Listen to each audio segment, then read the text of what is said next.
श्री स्वामी समर्थ. स्वागत आहे तुमचं आपल्या या मराठी YouTube चॅनल मध्ये. स्वामी महाराज तुमच्या मनातील सर्व चांगल्या इच्छा पूर्ण करोत ही स्वामींचरणी प्रार्थना करते आणि आजच्या या नवीन व्हिडिओला सुरुवात करते. सध्या चैत्र महिना हा चालू आहे आणि चैत्र अमावस्या जी आहे ती 7 मे 2024 रोजी सकाळी 11:40 सुरू होत आहे आणि 8 मे 2024 रोजी सकाळी 8:51 समाप्त होणार आहे.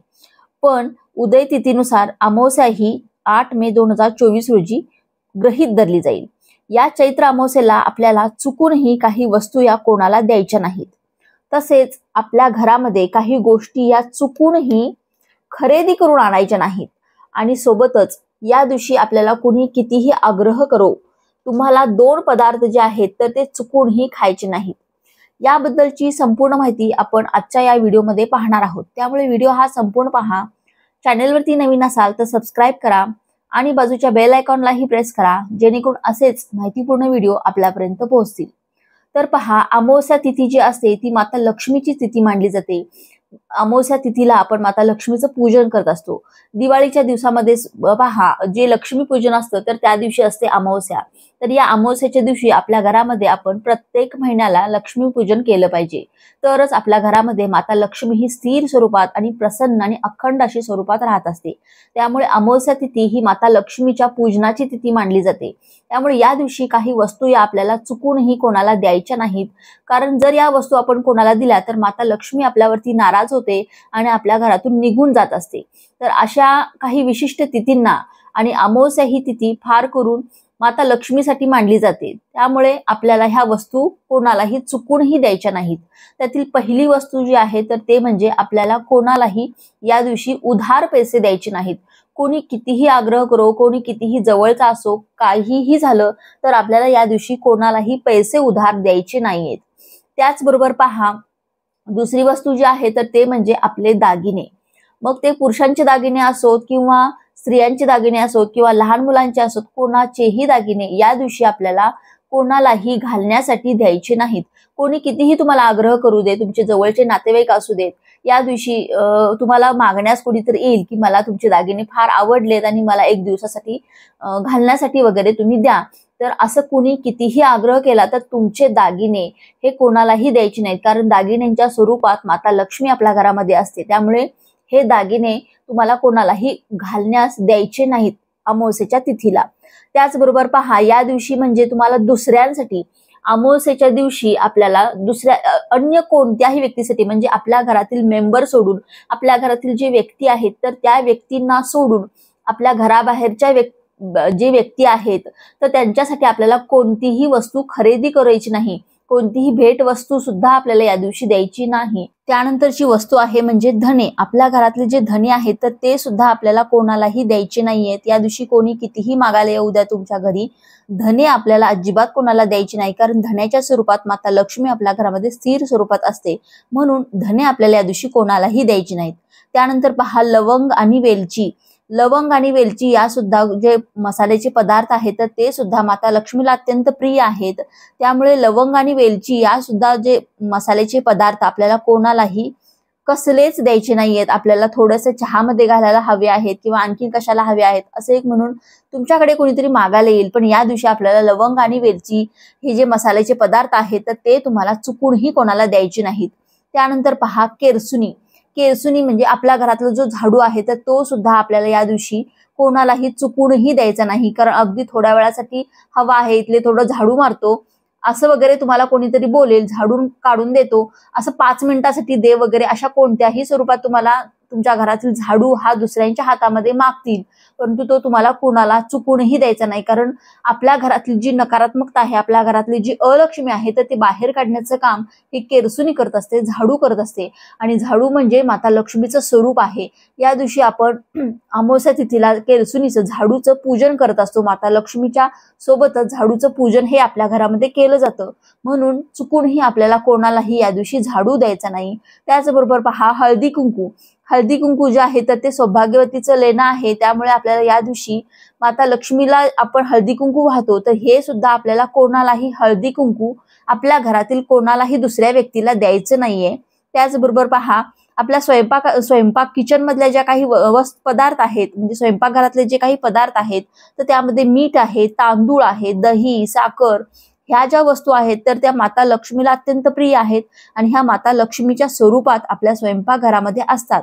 म्हणून मीठ, तांदूळ, दही, साखर हे जे पदार्थ आहेत तर ते सुद्धा तुम्हाला कोणालाही चुकूनही द्यायचे नाहीत. कोणी कितीही आग्रह करो, कोणी कितीही मागायला येऊ द्यात, तुम्हाला हे जे पदार्थ आहेत तर ते कोणालाही चुकूनही द्यायचे नाहीयेत. आता या दिवशी आपल्याला कोणत्या वस्तू खरेदी करून आणायच्या नाहीयेत. आपल्या घरामध्ये या दिवशी कोणत्या वस्तूंची खरेदी करून आपल्या घरामध्ये आणायचं नाहीये पहा. तर त्यातलं पहिली वस्तू आहे तर ते म्हणजे मीठ. मीठ जे आहे तर ते आपल्या घरामध्ये आपण म्हणजे घरातील नकारात्मकता दूर करण्याचं काम हे मीठ असतं. आणि समुद्र मंथनातून माता लक्ष्मीची उत्पत्ती झाली, त्याचबरोबर मिठाची सुद्धा उत्पत्ती झाली समुद्रातूनच.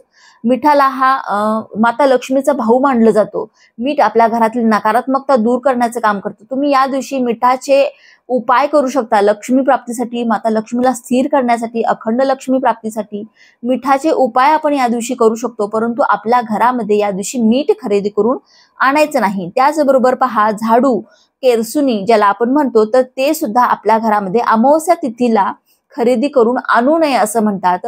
अमावस्येच्या अगोदर तुम्ही आणू शकता किंवा नंतर तुम्ही आणू शकता, परंतु अमावस्या तिथीला आपल्याला झाडू आपल्या घरामध्ये खरेदी करून आणायचा नसतो. कारण झाडू आपल्या घरातील नकारात्मकता, अलक्ष्मी बाहेर काढण्याचं काम करत असतो आणि त्या दिवशी आपल्याला झाडूचे पूजन करायचं असतं. त्यामुळे अमावस्या तिथीला आपण झाडू हा कधीही खरेदी करू नये. त्याचबरोबर पहा, या दिवशी आपल्याला तेल, कोणत्याही प्रकारचं तेल आपल्याला खरेदी करून आणायचं नाहीये. त्याचबरोबर आपल्या घरामध्ये जे धान्य आहे किंवा धान्याच्या स्वरूपात जे पीठ आहे, जे आपण दळून आणतो, जे पीठ आपण तयार करून आणतो बाहेरून किंवा त्याला आपण आट्टा म्हणतो, तर तो तयार आट्टा सुद्धा आपण आपल्या घरामध्ये आणायचा नाही.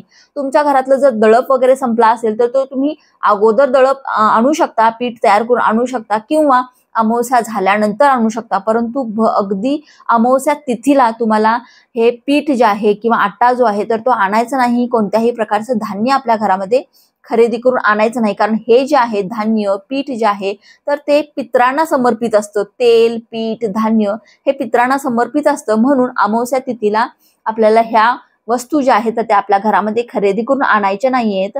अमावस्या तिथीला आपण पितरांचं सुद्धा पितरांची सेवा करत असतो. पितरांना तृप्त करण्यासाठी आपण काही उपाय करत असतो. पितरांना समर्पित आहे ही तिथी सुद्धा, त्यामुळे अमावस्या तिथी, त्यामुळे या दिवशी आपल्याला ह्या वस्तू खरेदी करून आणायच्या नाहीयेत. त्याचबरोबर पहा, आपल्या घरामध्ये मांस, मटण, मद्य यासारख्या गोष्टी सुद्धा आपल्या घरामध्ये खरेदी करून आणायच्या नाहीयेत किंवा त्या आपल्या घरामध्ये बनवायच्या नाहीयेत किंवा याचं सेवन सुद्धा या दिवशी करायचं नाहीये. त्याचबरोबर पहा, देवघरातील पूजेचं साहित्य या दिवशी आपल्याला चुकूनही खरेदी करून आणायचं नाहीये. तुम्हाला तुमच्या घरातील देवघरातील जे साहित्य आहे तर ते तुम्ही अगोदर आणू शकता किंवा पुढे अक्षय तृतीयेच्या दिवशी तुम्ही खरेदी करून आणू शकता. अक्षय तृतीयेच्या दिवशीच खरेदी करण्याला फार महत्व आहे. परंतु अमावस्येच्या तिथीला तुम्ही चुकूनही देवघरातील जे काही तुमचं पूजेचं साहित्य तुम्हाला आवश्यक आहे तर ते तुम्ही अमावस्या तिथीला खरेदी करून आणू नका. आता या दिवशी आपल्याला कोणते पदार्थ खायचे नाहीयेत पहा. कोणते पदार्थ आपण खाऊ नये तर पहिल्या अगोदर सांगितल्याप्रमाणे तुम्हाला जे काही तामसिक पदार्थ आहेत, मांस, मटण, मद्य, अंडी, हे जे काही तामसिक पदार्थ आहेत तर या दिवशी आपल्याला चुकूनही या दिवशी सेवन करायचं नाही, आपल्या घरामध्ये आणायचं नाही. आणि त्याचबरोबर पहा, या दिवशी आपल्याला बाहेरचं, आपल्या घराच्या बाहेरचं कोणताही अन्नपदार्थ खायचा नाही. म्हणजे तुम्ही हॉटेलमध्ये सुद्धा तुम्ही या दिवशी जे काही खाणं पिणं होत असेल तुमचं इतर दिवशी तर तुम्हाला अमावस्या तिथीला बाहेर हॉटेलमध्ये सुद्धा काही खायचं नाहीये. त्याचबरोबर पहा, आपल्या शत्रूंकडून कोणते पदार्थ जर आपल्याला दिले जात असतील तर ते सुद्धा आपल्याला या दिवशी खायचे नाहीयेत. विशेष करून म्हणजे पांढरे पदार्थ, पांढरी मिठाई, हे जे पदार्थ आहेत तर ते आपल्या शत्रूंकडून कोणी कितीही आग्रह केला, ज्यांना आपली प्रगती पाहवत नाही अशा लोकांच्याकडून तर चुकूनही आपल्याला असे पदार्थ खायचे नाहीयेत. कारण पांढऱ्या पदार्थांवरती जास्त लवकर करणी बाधा जी असते तर ती केली जाते असं म्हणतात. म्हणून आपल्याला अमावस्या तिथीला पांढरे पदार्थ, दूध, दही, साखर किंवा मिठाई असे जे काही पदार्थ आहेत तर ते चुकूनही आपल्या शत्रूंकडून किंवा अन्य कोणत्याही व्यक्तींकडून चुकूनही घ्यायचे नाहीत, खायचे नाहीयेत. त्याचबरोबर शत्रूंच्या घरी सुद्धा आपल्याला कोणत्याही पदार्थांचं सेवन करायचं नाहीये. आता पहा, आपल्याला या दिवशी आणखीन काय आपण करू शकतो की ज्या घरामध्ये भांडण तंटा अशा गोष्टी होत असतात तर त्या घरामध्ये सुद्धा आपल्याला त्या घरातून कोणत्याही प्रकारचे वस्तू आणायच्या नाहीयेत किंवा त्यांच्या घरामध्ये सुद्धा कोणत्याही प्रकारचं पदार्थांचं सेवन करायचं नाहीये। ज्या घरामध्ये मद्यप्राशन केलं जातं, ज्या घरामध्ये सतत भांडण तंटा कलह अशा गोष्टी घडत असतात तर त्या ठिकाणी तुम्हाला कोणत्याही पदार्थांचं सेवन करायचं नाही, त्यांच्या घरातून कोणत्याही वस्तू आणायच्या नाहीत। तर अशा ज्या काही वस्तू आहेत आणि असे जे काही पदार्थ आहेत जे अमावस्या तिथीला आपण या दिवशी या गोष्टींचं पालन आपल्या घरामध्ये हे अवश्य झालं पाहिजे।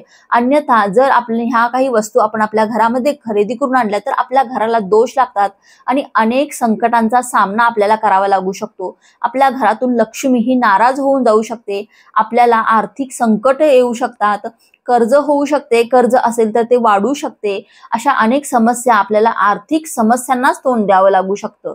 म्हणून अमावस्या तिथीला ह्या काही पदार्थ आहेत तर ते आणू नका, काही पदार्थ खाऊ नका आणि काही ज्या गोष्टी आहेत तर त्या कोणालाही देऊ नका। या गोष्टींचं पालन हे अमावस्या तिथीला अवश्य करा। जर तुम्हाला आजचा व्हिडिओ आवडला असेल, व्हिडिओतली माहिती उपयुक्त वाटली असेल तर व्हिडिओला लाईक करा, चॅनलवरती नवीन असाल तर सबस्क्राईब करा। श्री स्वामी समर्थ।